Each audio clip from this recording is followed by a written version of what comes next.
For the past few years, Ricky Gervais, Stephen Merchant, and Carl Pilkington have been meeting regularly for a series of pointless conversations. This is one of them. Testing. Is that all right? Hello and welcome to the Ricky Gervais Show with me, Ricky Gervais, Stephen Merchant. Hello. And the little round-headed buffoon that is Carl Pilkington. All right.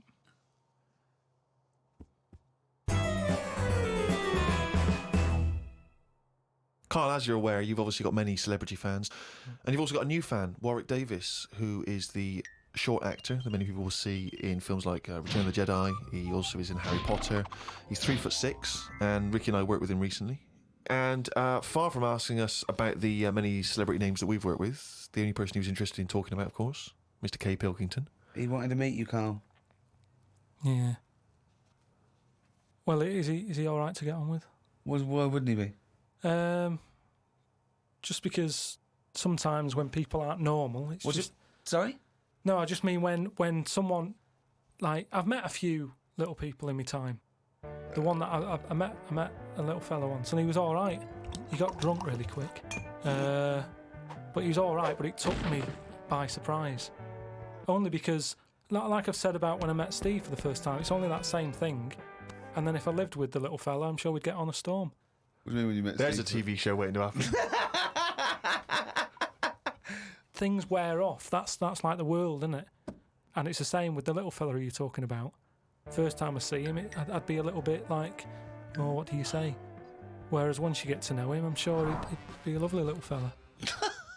I don't know where to start, Steve. But Warwick asks, really, what are your thoughts on short people, particularly in entertainment? Because, of course, they've, throughout the ages, made an appearance, particularly in fiction. Tom Thumb, of course, the Oompa Loompas. What do I think of them? He's just wondering, I suppose, what your take is. They're all right. I mean, when I was on jury duty, every day I'd sort of see one pop in, and he'd be sort of struggling getting on the chair. And he'd sort of, he wasn't struggling in a way that he felt uncomfortable. He'd obviously climbed a lot of chairs in his time, and this was just another one. And watching him, it just makes you think. You go, I should appreciate that I don't have that problem every time I have to sit down and what have you. But I don't think it's that bad. If I had to pick being really tall or really small, I'd go for the really small one because, the world's a more interesting place for him, isn't it? Everything's bigger. Do you know what I mean? We go to New York and go, wow, look at this. And they go and they go, oh, yeah. Do you know what I mean? Everything's a lot bigger. Everything's more amazing. Food portions, everything's a bonus. So out of the two, I'd be small, and maybe that's what I'd chat to Warwick about for a bit, just to get to know him. Brilliant. It's a shame in a way that he's not been able to pop in. I'd like to hear that conversation. But I've got, speaking of like weird stuff and that, I've got a new... Well, we weren't, but go on. No, got a new book. Do you know I had that Freaks book? Top 50 Freaks. Got a new one sent to me. Really? Yeah, and do you know, like, everything normally has a name.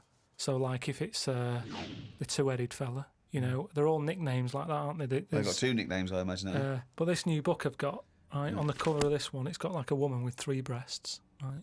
And she's called the three-breasted woman, as you'd expect. The one face... Why is she posing nude, though? That's what I want to know. Tart. Well, she looked happy. And there was a fella with, like, one face but two bodies. What do you mean one face but two bodies? One face, two bodies. What do you mean one face, two bodies? Surely one head, two bodies. Ed as well, but it was mainly the face. That was weird because he looked fed up.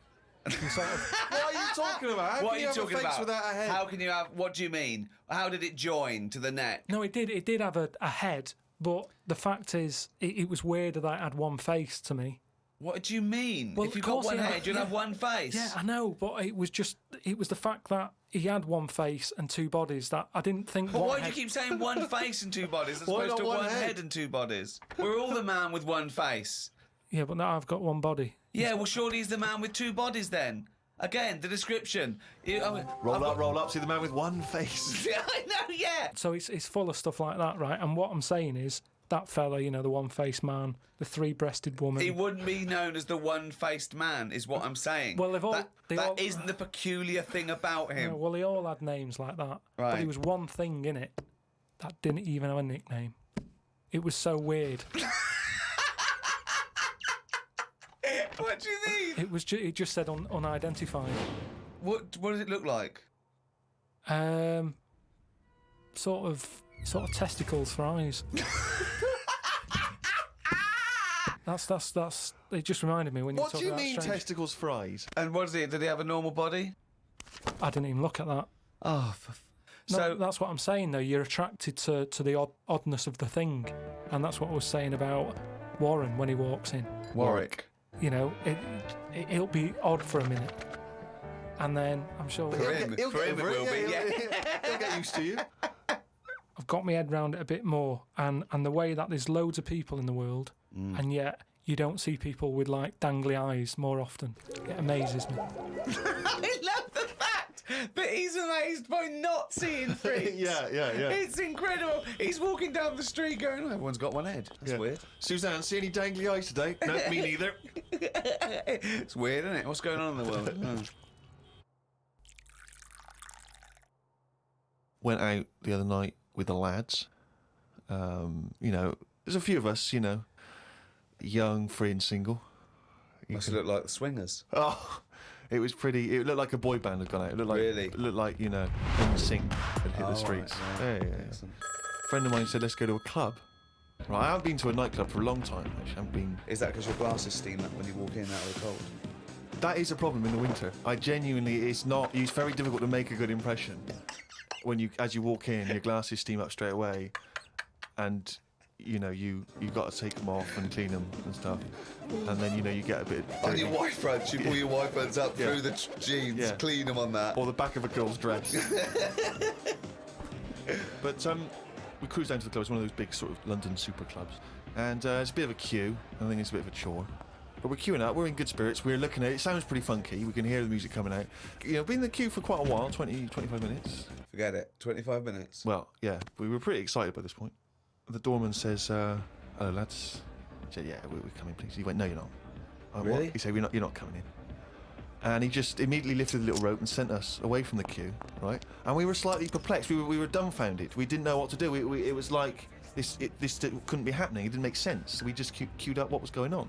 And so my friend said, well, we've got to find out why he's not going to let us in. So he goes back over. I thought you wanted to do. You wanted to tie him up with logic. That'll show a bouncer. Exactly. Yeah, show him how educated you are and how you can win an argument and make him look stupid. You'll be in that club in no time. That's what they appreciate. They love that. Because what they respect is being made to look like a fool. Yeah, exactly.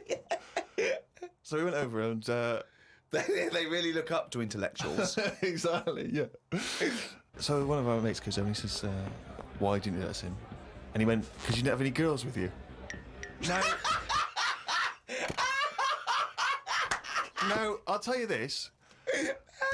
That's kicking you when you're down. Because when you're out on a Saturday night trying to get into a club to meet women, and the reason you're not allowed to go in a club to meet women is because you haven't got any women with you, that's just salt in the wound. It's so humiliating. So, a friend of mine says that there's a VIP entrance over there. There was like a woman with a clipboard, you know, the guest list. Separate entrance. She said, you know, you've got a little bit of profile, Steve. Why don't we try and use your... You ran home, got your Golden Globe and your Emmy. Yeah, exactly. Well, I always carry, you know, some of my cuttings with me. Yeah. And I felt a bit self-conscious about that. I was thinking, I'm not into this, you know, it's a bit awkward. But he said, look, don't worry, you just stand here. Just stand here, just like you're having a conversation. I'll go over, I'll point him out, I'll go, oh, there's Steve Merchant over there, at the office. Or Oh, God, Steve! So I thought, well, the thing is, we were out, and I was a bit frustrated, and I thought, you know, we may as well try everything. So I stand there, if my friend goes over and he has a word, and he comes back and he says, it's fine. She can't let us in the VIP entrance because she's not allowed, but what she can do is walk us to the front of the queue, right? You can walk to the front of the queue and explain. So I think, okay, fine. Oh, God. So we walk past everyone else, right, to the front of the queue, right? She goes up to the guy, she says, this is Steve Merchant office. The guy goes, I know he is, we're not letting him in. Oh, God! Oh, God! By now, of course, some people have recognised me, so they're trying to have my photo taken. So there's people inside the line that's being allowed in the club. I've got to lean across the rope to have my photo taken with them, even though I'm not allowed in the club. So they go, oh, all right, this is Steve. They're having the photos taken, right, camera phones and that. They're going into the club where the music, the party's kicking off. I'm outside waiting for the next chump who wants to have his photo taken. I mean, it was mental. So, That's unbelievable. I was furious, and then one guy, I remember he was chatting, and he goes, "Oh yeah, brilliant! I love the podcast and all that stuff. I love. Is Carl with you?" I said, "Oh, Carl's not out here." And his girlfriend, she went, "Who's that?" And he went, "Oh, it's just Steve Merchant. He does the office. He does the thing." And she went, Who cares? Who are you, Bruce Forsyth?" And it's that thing when suddenly I'm being humiliated and embarrassed by someone's girlfriend. I never asked for that. I never asked for her opinion on me. I'm sorry if I don't impress you, if I'm not sufficiently famous for you, but it's not my fault. It's your girlfriend who brought it up. It was like I'd gone over to her and tried to show off, and she was annoyed. So by now I was just furious. So I thought, forget this. Well, I was walking down the street, and there's a group of builders sitting down having a cup of tea. One of them goes, "All right, Rick." I went, "All right, mate." The other one went, "Not as fat as on telly." I went, "Oh, thanks. Not as fat as on telly." So he went with, "Well, you are fat, but you look even fatter on telly." He didn't say, "Oh God, you don't look fat at all," or "Oh, you look big on telly, but you don't look fat." Just went with, "Not as fat as on telly." And there's nothing I could say, but cheers, mate. Now, when you said cheers, mate, did you say that because you were... Because I'd say cheers, mate, because I'd be a little bit scared of them. No, I was I'd just, be it worried was about like, the slight repercussions. sarcasm, and I laughed after. Yeah. So you can get away with sarcasm with working class blokes. I'm a little bit more secure with a working class male than you, aren't I? I'm terrified of them. I feel like they're going to turn on me at any minute. You don't feel confident sort of backing in a lorry driver? Terrified. Oh, right. Because okay. if I did, he'd probably lean out and just go and get your dad, mate. Yeah, not you. Fuck off, I'm not interested. Not you. Yeah. Oh, he's only gonna read it down.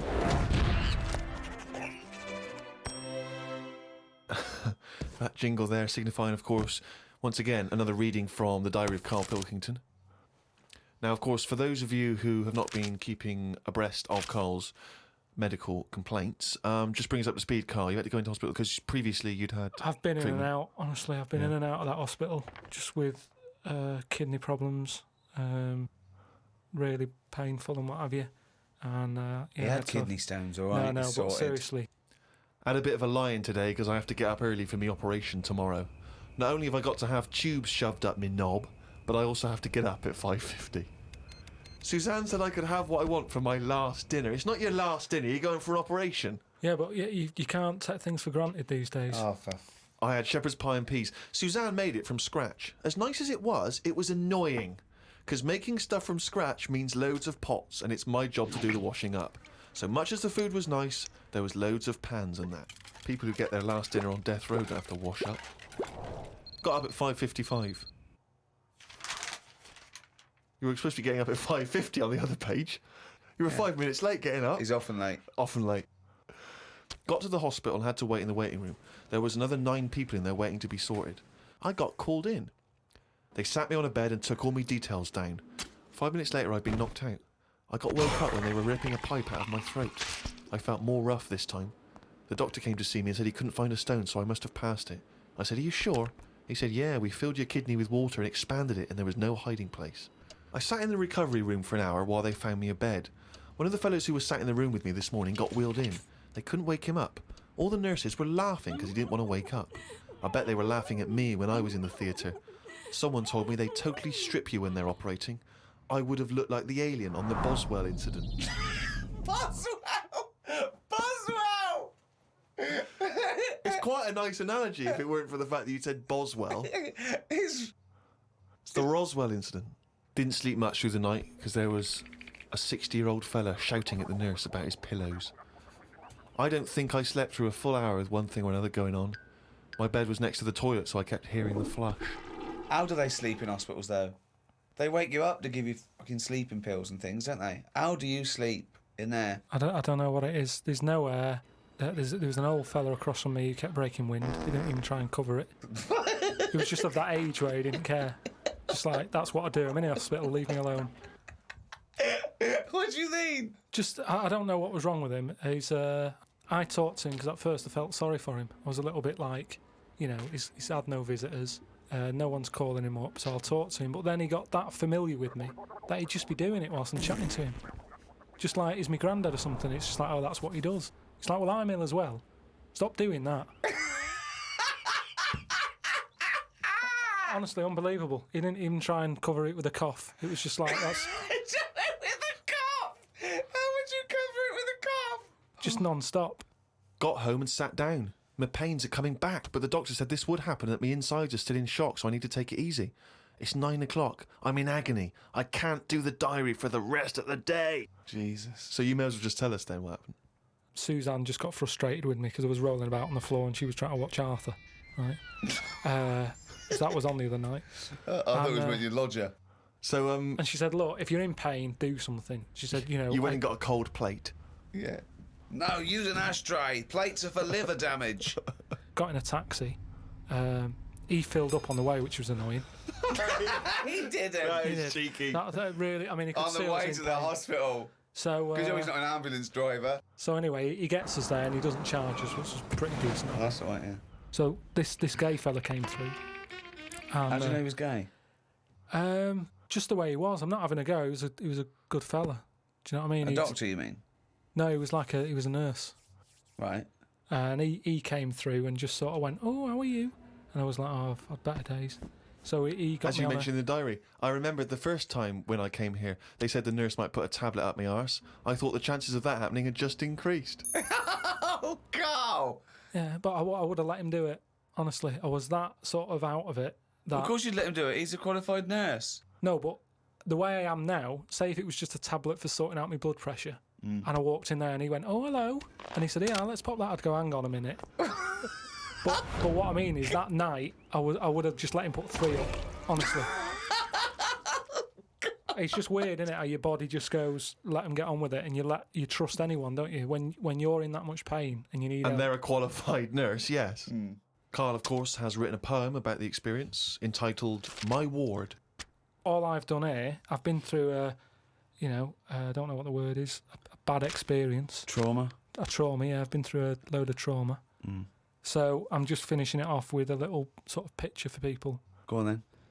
Me, a Chinese fella, and an old bloke who looked like Mr. Burns from The Simpsons. Don't know what was wrong with him, but breaking wind was the symptoms. No one visited him or called him. He seemed quite lost to me. As well as wind problems, he had a colostomy. Back. When I left, I said, see you to the old man. Turned out the other fella wasn't Chinese. He was from Japan. I never found out what was up with him. You've got a little picture there, haven't you, of me sat in my ward. I'm sat there with that fella who I didn't talk to, the old fella who had wind problems. And that's what a poem is, isn't it? But the detail about you thought he was Chinese and he turned out to be Japanese, how is that evocative? That's just a piece of misinformation. It's just I like it. I imagine a lot of people making I the like same it because mistake. you know why? It's like he even makes digressions within his poem. Yeah. Do you know what I mean? It's like he could have gone back and erased that, but he didn't. He left that digression in, and I think that's great. It's very honest. Had a late night last night because I stayed up to watch a programme about monkeys. It's already good. Of course he did. It's already good. Now, before I read on, I mean, is this not some kind of monkey news? Is this not a late return to monkey news? Well, it's not that good. Is it not? Whereas the other monkey news is Oh, chimpanzee, that's some more shit. this is what he says. This is what he gleaned from the programme about monkeys. It sat on a bridge and wanted stuff off people to walk over the bridge. What? So it was acting as some kind of toll booth, This was is it? ridiculous. No, it was a bridge in like the jungle. Oh, shut the fuck up. And it's a monkey that sat on a bridge, and a lot of tourists go through the area. No, it's a monkey to look at them. who realised that if he sits there, he'll get stuff because it look like it's a cute little chimp begging. No, but every time. Yeah, because you give a monkey, you give it. Oh, I'm as bad as him now. If you give a chimpanzee a banana, and he starts realising that humans have things to give. Yeah, but it's all squirrels sorts of learn stuff. that. But you don't go. Oh, you wouldn't say. Oh, went to the park. The squirrels waiting at the gate. You have to give them a toll to go in. They're only going to give them nuts. They come up to you every time. You fucking idiot. Went to bed after watching it and fell asleep thinking about it on the bridge right now. It's a bit bad, really, because the monkey should work harder for its food. It made me remember the slug I saw yesterday that was eating bird poo. Nobody would ever help a slug with food like they do with ducks and monkeys. A slug's life is pretty bad. The only time they come out of their den is when it's raining. Den. So even their days out are depressing. It is. Do you know what I mean? No. It is like, it's a horrible thing to be, innit? A slug. I love him talking about what is it like to be a slug. No, just because like the monkey, even though it's been quite aggressive, everyone was like, "Oh, give it some water," and it was well like kitted out. It had like chocolate bars, bottled water, some like fizzy stuff, and all that. An iPod. It was listening to Monkey News. It could have had one if it wanted one. It was getting away with murder on that bridge, and that's just because it was furry. Yeah, if that was like a blob, like a slug, there's no way people would be that friendly towards it. And it just annoys me how you get this pecking order for like no matter what creature you are, favouritism. And that slug was only eating that bird poo because it wasn't being offered stuff. If it was offered toffees or whatever. Well, it's just sad, isn't it? It's come to that. That's what its life has come to. Yeah, but it's not a was mollusk raining, like that's I said. down on its fucking luck. It didn't live in a big country house, No, and his but it wife left is. it. The I kids was went. It started hitting the watching bottle. it, and I kind of thought, and look, they do only come out in the rain, and it's depressing, and it'll probably get killed in a bit. And that was its last meal. I just Last meal. But it people wouldn't don't care. prefer steak and chips, Carl. It No, but doesn't a have. leaf. It must like a leaf or at the end of the day, it's an insect. They love It's it. not an insect.